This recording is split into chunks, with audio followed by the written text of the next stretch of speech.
Hey, I'm Robin.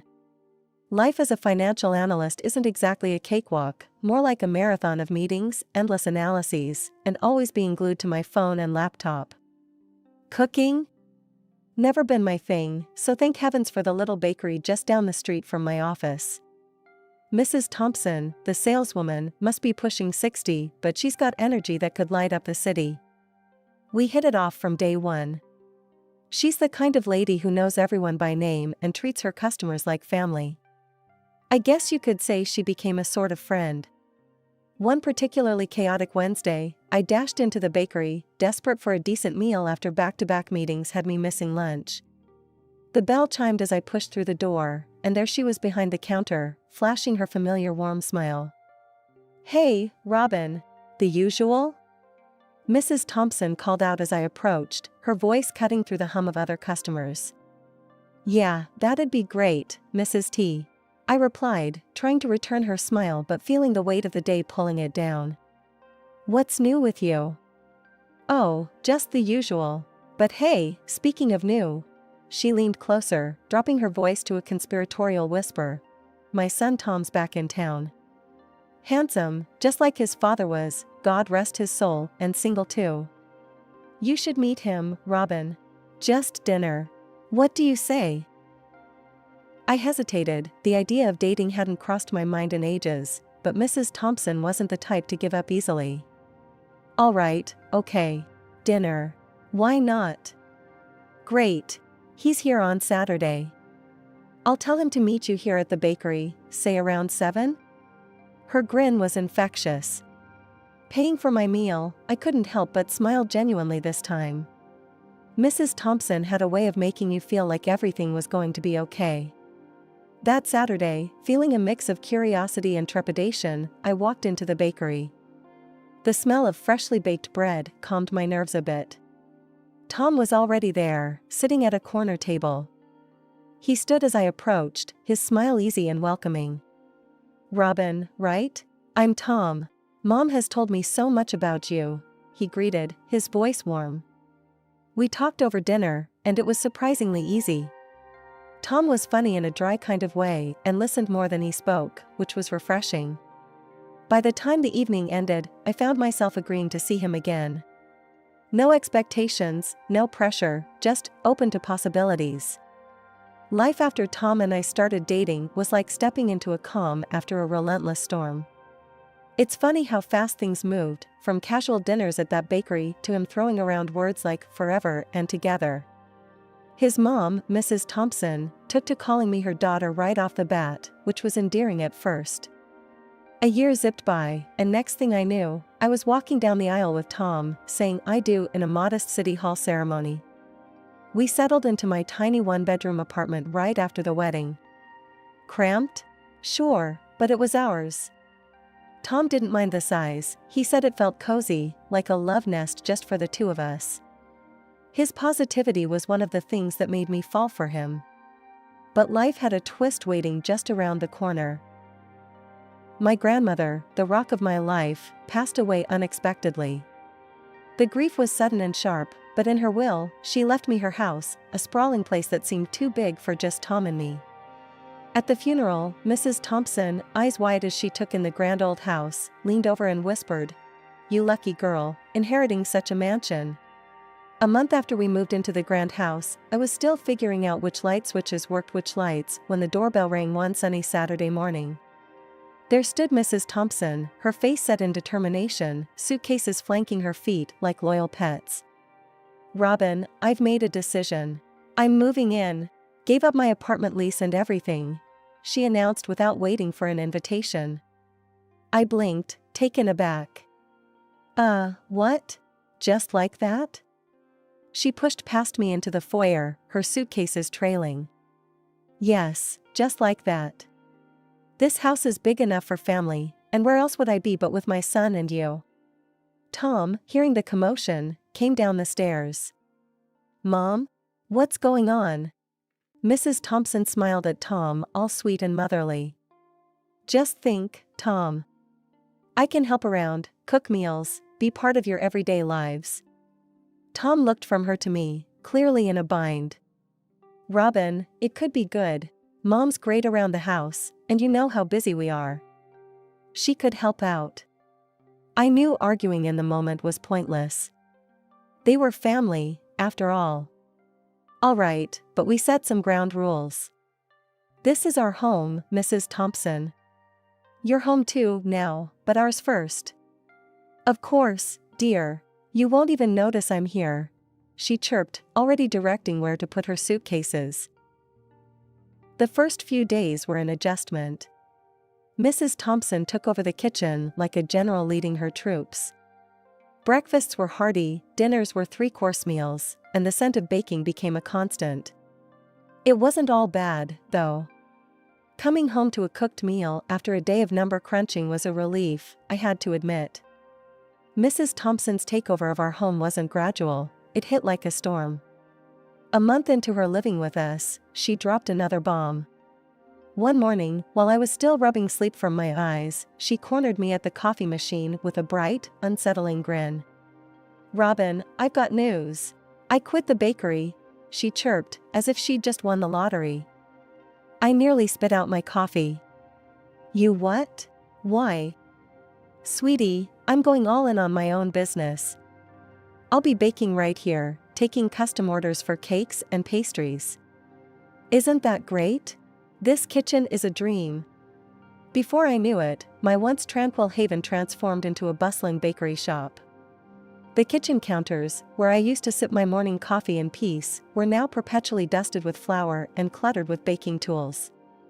The living room, my favorite spot to unwind after a long day's work, became a showroom and waiting area for Mrs. Thompson's parade of clients. My weekends, previously my sacred downtime, were now interrupted by the constant ding-dong of the doorbell, as strangers came and went, sampling pastries and filling my living space with chatter and crumbs. Tom seemed oblivious to my growing frustration. His job as a construction manager paid well, and he made sure everyone knew it by the way he spent on himself. Designer suits, shiny, expensive shoes, and memberships to high-end clubs were his new normal. One evening, as I tried to find a quiet corner in my own living room, Tom waltzed in, flaunting another shopping bag from some upscale boutique. "Check this out, Robin. Got myself another pair of those Italian leather shoes. On sale, but still a bit of a splurge," he said, his face lit up with a boyish glee. I glanced at the bag, feeling the pinch of our skewed financial priorities. "Tom, we talked about this. We need to save, not splurge. How many shoes does one guy need?" He shrugged, his smile fading. "I earn good money, Robin. Why shouldn't I enjoy it? Can't you just be supportive?" Supportive was becoming a tall order. The next day, Tom approached me with another brilliant idea, his eyes avoiding mine. "Robin, I was thinking, I need a proper place to store my suits and shoes. What about turning the guest room into my personal closet?" I stared at him, incredulous. "You want a whole room? Just for your clothes and shoes?" "Yeah, why not? Keep things organized and neat.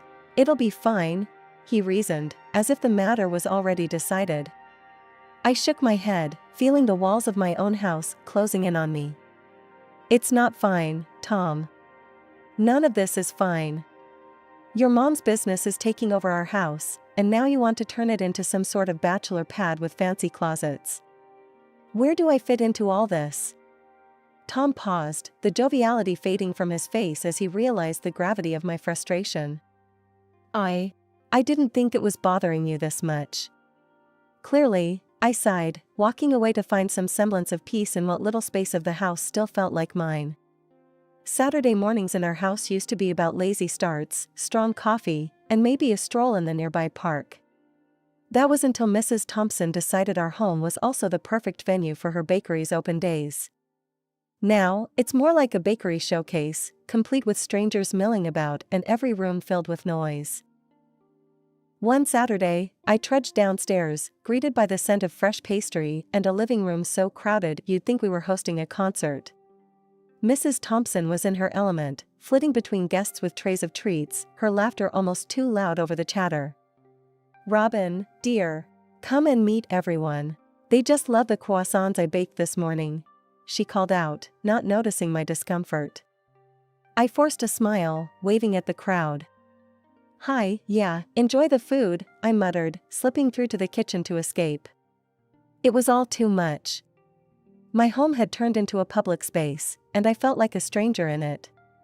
By mid-afternoon, the noise hadn't died down. I found Mrs. Thompson leading a group through the hallway, proudly narrating the history of the house as if it were a museum piece. And this lovely archway? All original woodwork. I watched, my jaw tightening, as they peeked into my private study, a place once off limits. That was the last straw. Mrs. Thompson, can we talk? In private? I asked, pulling her aside into the study. She blinked, her face a picture of innocence. Of course, dear. What's on your mind? I shut the door, keeping my voice low but firm. This has to stop. The open days, the tours. This is our home, not a bakery showroom. Her smile faltered, replaced by a crease of annoyance between her brows. Stop? But why? Everyone's having such a wonderful time. And it's good for business. It's not good for me, for us. I can't even relax in my own house. It's crowded, noisy, I didn't sign up for this, I argued, feeling my patience fray. Her eyes narrowed, a sharp edge slicing through her usual warmth. I see. Well, maybe Tom needs to hear about this. About how unsupportive his wife is. Are you threatening me? I couldn't believe this was the same woman who'd sweetly offered me pastries years ago. If necessary, I'll do what I must to protect my interests. And Tom will understand, after all, he's my son, she retorted, her words like daggers. I felt a chill run down my spine. This wasn't just about the bakery anymore, it was a power play. Fine, I conceded, my heart sinking. Keep your open days. But stay out of my study, that's my space. Mrs. Thompson smiled, a tight, triumphant curve to her lips. Of course, dear. I'm glad we could agree. As she left, the sound of laughter and clinking dishes filtered back through the door. I leaned against it, feeling defeated. Was this what family was supposed to be like? The tension in the house had been building like a storm cloud ready to burst, and burst it did. One particularly taxing day, I came home to find Mrs. Thompson in the kitchen, gossiping with one of her friends.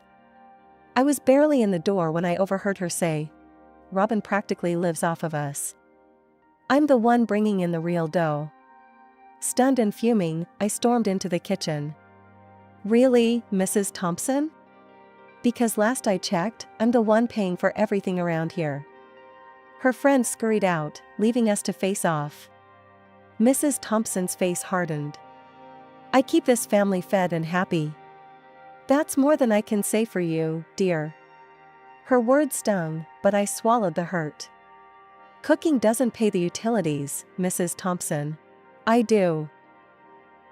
She scoffed, turning her back to me as if I'd said nothing of consequence.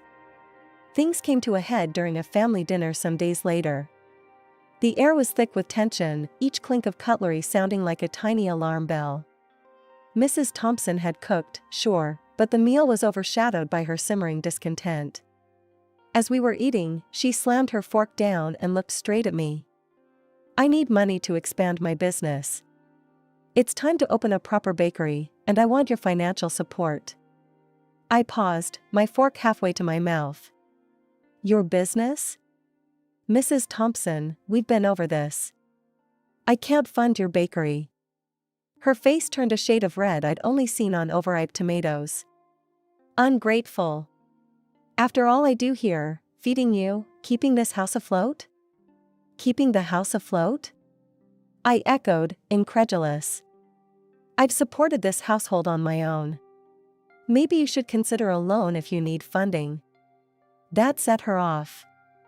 In a flash, she reached over and snatched the plate right out of my hands, her eyes blazing. You don't deserve to eat the food I make. I stood up, my chair scraping loudly against the floor. This is my house, Mrs. Thompson. You live here under my generosity. Don't you dare speak to me like that. All eyes turned to Tom, who had been silent until now. Finally, he spoke, and his words cut deeper than any knife. Mom's right, Robin. Why can't you just help her? She's family. I stared at him, disbelief and betrayal swirling in the pit of my stomach. Tom, are you hearing yourself? Your mom's running a business out of our home without contributing a dime to our expenses, and you want me to finance her even more? He didn't back down. She's my mother, Robin. She deserves our support. The room spun a little as I processed his words. Your mother, I repeated slowly, the realization bitter on my tongue. And what about your wife? Where do I stand in this equation? There was a heavy silence, broken only by Mrs. Thompson's huffing. If you're not with us, you're against us, she muttered, venom in her tone. I looked from her to Tom, the distance between us more profound than the length of the table. I think I need some air, I said quietly, my voice nearly breaking. I staggered away from the table, barely making it to the living room before my knees buckled. Tom rushed over, his earlier anger replaced with concern. Robin, what's wrong? Are you okay? I shook my head, unable to speak through the waves of nausea and dizziness. Tom's voice, now edged with panic, seemed distant as he dialed for an ambulance. In the blur of sirens and paramedics, words like hypertension and stress floated around me. But it wasn't until a kind young paramedic gently suggested a pregnancy test that the real shock came. Positive. I was pregnant. Tom, who had been a bundle of nerves, broke into a huge, relieved smile when he heard the news. A baby! We're going to have a baby, Robin. His joy was infectious, even in the chaos, and for a moment, all the disputes seemed trivial. I'm sorry for everything earlier, truly. We'll fix this, he murmured, squeezing my hand as we headed to the hospital. Despite his newfound enthusiasm, Mrs. Thompson's demeanor hardly shifted. She remained cold, her congratulations stiff and forced. Determined to mend the fractured family dynamics, especially now with a baby on the way, I proposed a trip. Let's go on a trip, I suggested one morning. It might be good for us to get away. Mrs. Thompson, always keen on anything culinary, perked up. She pointed at the brochure of a national food festival in one of the countries spread on the kitchen table. Let's go to South America. This festival is famous. It could give me some new ideas, she said, flipping through the brochure with a rare flicker of approval in her eyes. So, I booked the tickets and chose the best hotel I could find, hoping luxury might smooth the remaining tension. However, the trip soured from the start. On the plane, Mrs. Thompson complained about everything from the flight duration to the turbulence. This is intolerable. How much longer? She grumbled, her voice loud enough for nearby passengers to glance over. Tom, trying to play mediator, only nodded along with her complaints, his earlier promises to support me seemingly forgotten. Upon arrival, the luxury hotel that looked so promising online was met with immediate criticism. This is what you booked? The service is atrocious, Mrs. Thompson declared as we checked in, her nose wrinkled in disdain. The culinary festival, the centerpiece of our trip, further fueled their dissatisfaction. This is nothing special. We could have stayed home for this, Mrs. Thompson complained after a day of tasting and exploring. Tom, echoing her every sentiment, spent more time soothing his mother's grievances than enjoying what the festival had to offer. Feeling increasingly isolated and unwell from the pregnancy, I retreated to our hotel room for the remainder of the trip, while they ventured out, spending lavishly, my money providing them with pleasures they didn't bother to appreciate. Returning to the hotel after another lackluster excursion around the city, Mrs. Thompson stormed into her room where I was basking under the cool air conditioner. You know, Robin, you've really brought us here for nothing, she snapped as soon as she saw me. Your constant sickness, all this nausea, you're just ruining this trip. I sat up, bracing myself against the wave of dizziness. But you wanted to come to this festival. I paid for this whole trip from my own personal. She cut me off, grabbing my wrist with a surprising strength, her nails digging into my skin. I don't care. Just go back home and stop ruining our vacation." With a forceful push, she shoved me out of the room and slammed the door in my face. Shaken, I returned to the room I shared with Tom, only to find my suitcase waiting outside the door. Confused and hurt, I knocked, and the door cracked open just enough for Tom to peer out, his expression hard and unsympathetic. "Robin, this isn't working. You're always sick, and it's exhausting. I can't handle this anymore," he said coldly. The door slammed shut, and I was left alone in the hallway, my suitcase beside me. With tears blurring my vision, I gathered my documents and belongings, leaving the hotel behind. During the flight home, my discomfort grew into acute pain, my stomach cramping severely. As soon as the plane touched down, I rushed to the hospital where the devastating news was confirmed: I had lost the baby.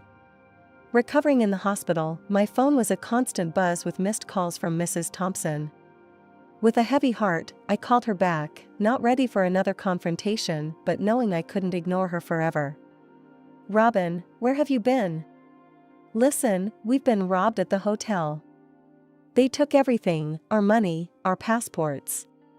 We're stuck, and it's your fault. You need to fix this."